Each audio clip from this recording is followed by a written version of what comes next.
Shalom, shalom. First and foremost, I want to give all the praises, glory, and honor to Yahweh, Bahasham, Yahweh Shai, Bahasham Rachakwadash. Double honors to the apostles and elders of Great Millstone.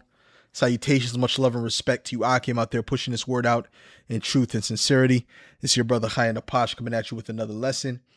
And this lesson is going to be entitled, D'Angelo did not take heed to the personal warning that the Heavenly Father sent him.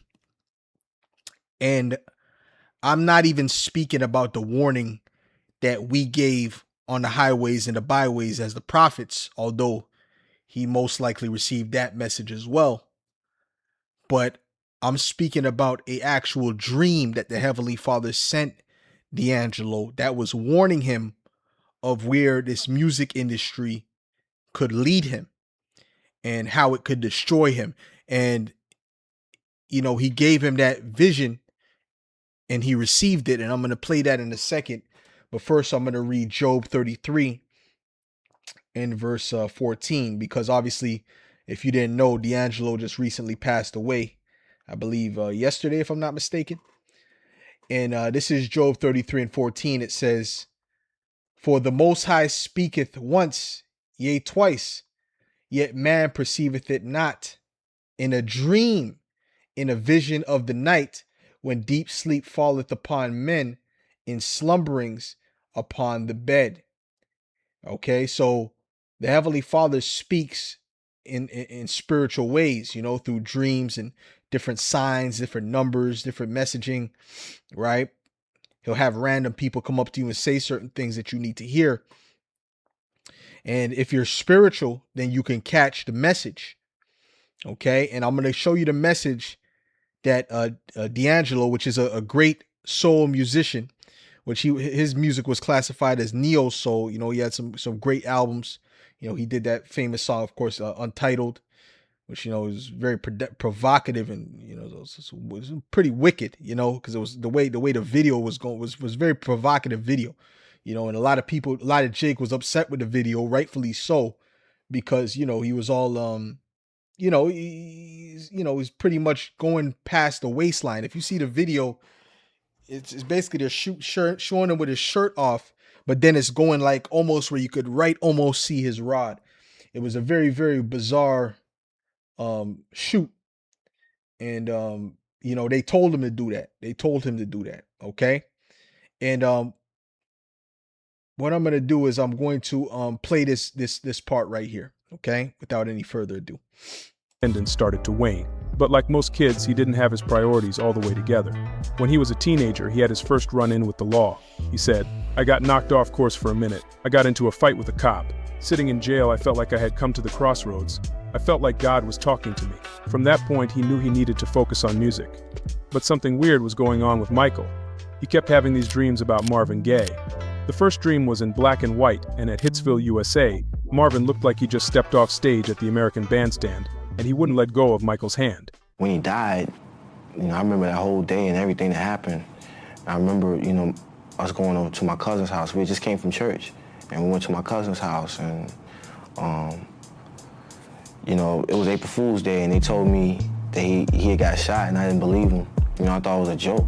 And I saw it on TV, and, that night, that's when it started, really.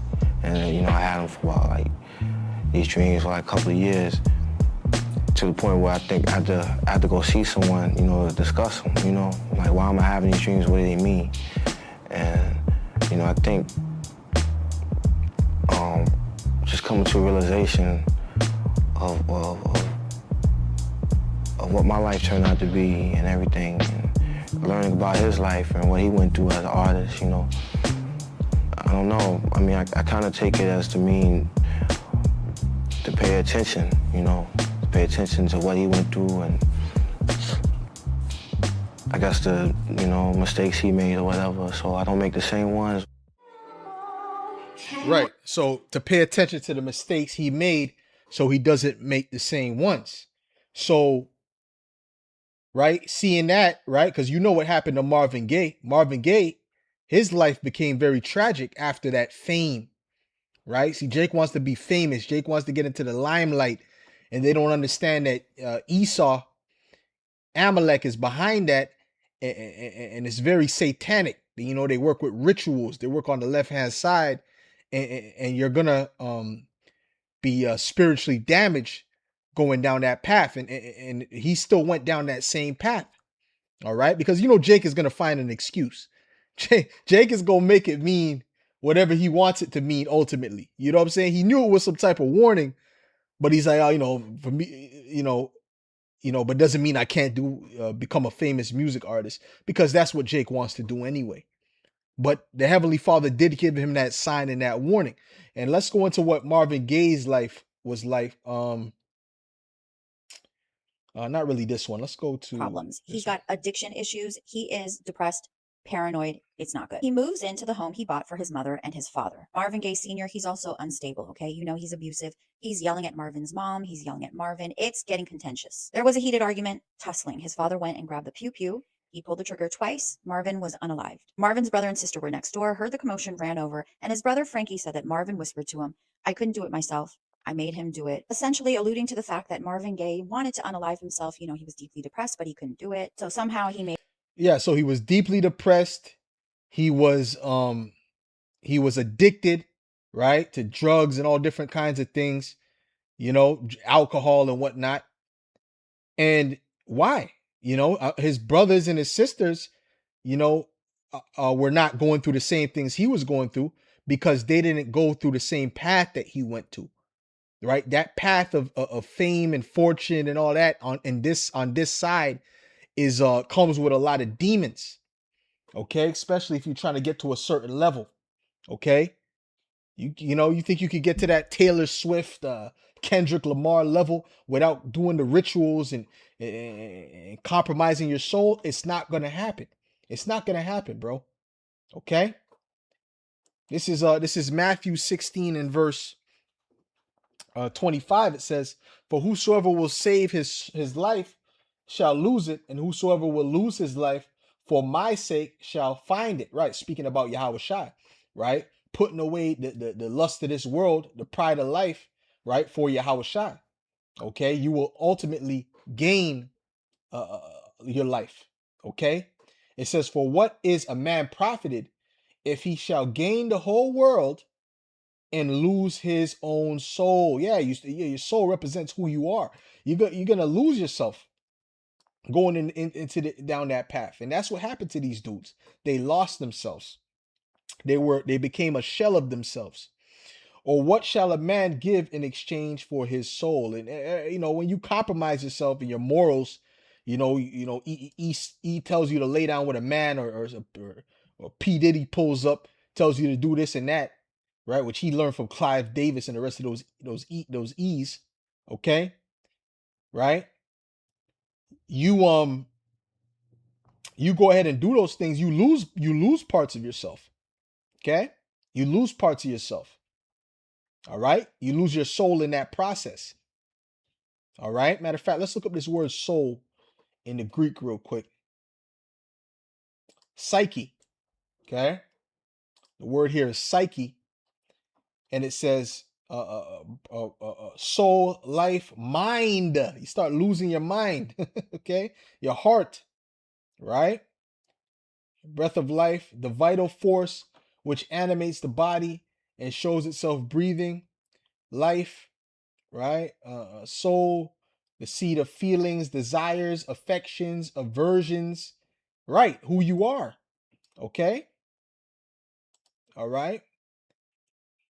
All right, the human soul, in so far as it is constituted that by the right use of the aids offered it by the Most High, it can attain its highest end and secure eternal blessedness, so on and so forth. The soul as an essence which differs from the body and is not dissolved by death.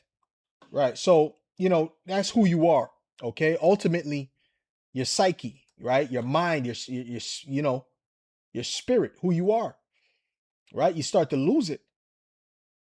Okay, when you go into this path, you know, of fame and fortune, and that's what happened to these guys. What happens to Jake when they get up in there? And that's why they always got to wear them sunglasses. All right, because to hide their eyes. You know, as they say, the eyes are the windows to the soul. You know, yeah, Jake is not proud of the life they lived. And even I just seen one where they were asking D'Angelo, are you happy? And he's like, I don't know what you mean by that. What do you mean? Depends when you're asking. Are you happy now? He's like, no, I'm not happy. And no, it wasn't D'Angelo, excuse me. They asked Marvin Gaye. No, not even Marvin Gaye. It was actually Luther Vandross, right? And he said, no, I'm not happy. So why are all these artists all depressed and unfulfilled, but they got all that money? Because money is not the answer. All right. Money is not the answer. Okay. This is Sirach 10 and 9. It says, why is earth and ashes proud? There is not a more wicked thing than a covetous man. Right? And who's the top covetous man? Esau, Edom. And that's exactly who you Jakes are following after when you behave this way. For such an one setteth his own soul to sale. He's really ready to sell his soul, because while he liveth, he casteth away his bowels. He's ready to give up whatever to get that fame and that fortune and that money, because he's coveting after what he sees these other artists have. What do you think the purpose of MTV Cribs was? The purpose of MTV Cribs is so that you people can covet the lifestyles of the rich and famous. Right? Esau's whole society, all it does is push covetousness, right? The social media, the Instagram, you're painting this fake life for yourself, you know, and portraying yourself a particular way. And what does that lead to? It ultimately, it leads to covetousness. Okay. So now, I gotta outdo this person. I gotta outdo that person, instead of being content with what you have. That's why the scriptures say a godliness with contentment is great gain. Right? Because if you're not content, you're not a content person, you'll never be rich. You'll never have enough. So you'll always be in a state of poverty. Okay? And speaking of poverty, that's why these Jakes are willing to sell all they have, sell their spirit, or sell their soul rather, for fame, because of the poverty situation they come from, the constant survival mode that they grew up in. And them not wanting to go back. That's why a lot of these Jakes are real hustlers, because they're not willing to go back to that poverty that they grew up in, that survival mode. You dig? This is Sirach 30 and 16. It says, there is no riches above a sound body. What about health? Their health is all messed up. Okay? And no joy above the joy of the heart. Yeah. And you got to be naturally happy. You don't need this synthetic dopamine hits, these distractions to make you happy. You just got to be happy within yourself. Matter of fact, I should start up Salakia. I'll start up at 14. It says, better is the poor being sound and strong of constitution than a rich man that is afflicted in his body. Health and good estate of body are above all gold, and a strong body above infinite health. That's why we try to tap into that health. And of course, we're at a disadvantage because of all this cortisol that's in us, being in this truth. These different situations we deal with, having to be in this wicked world. It constantly builds cortisol, which leads to a lot of diseases. Okay, it says so it's telling you that a strong body and health is infinite wealth in itself. There is no riches, and a lot of brothers ain't never even been healthy. I'm telling you, since you've been like 6 years old, you really don't even know what it's like to be healthy. When I had when I changed my diet a particular way and the pain came out of my feet, I realized that shit. I always had pain in my feet. I didn't even know what it's like to have no pain in my feet. Because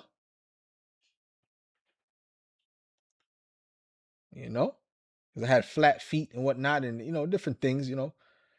But ultimately, yeah, man.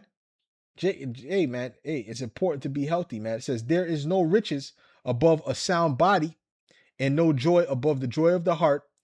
Death is better than a bitter life or continual sickness, right? And these dudes, they get up there, they have all those riches, but their life is still bitter because of those thoughts that they have. The what do you call that? Your guilty conscience, right? Feeling hopeless because you got all that money, but you still don't feel fulfilled, right? You know, and you also start to see how dark this world really is. Okay. It says, delicates poured upon a mouth shut up are as messes of meat set upon a grave. What good doth the offering unto an idol? For neither can it eat nor smell. So is he that persecuted. So is he that is persecuted of the Lord. Right. Hey, and that's another thing. The Lord was pissed with D'Angelo for not taking heed. Okay, so he got him. Okay, he gave him that sign. He told him, "Listen, man, look at what happened to Marvin Gaye. That's not the way to go." All right, but he didn't take heed, and it was all set up in the spirit. You know, he did make some fire music.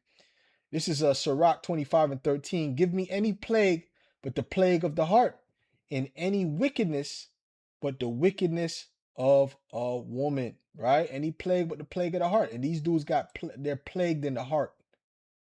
All right?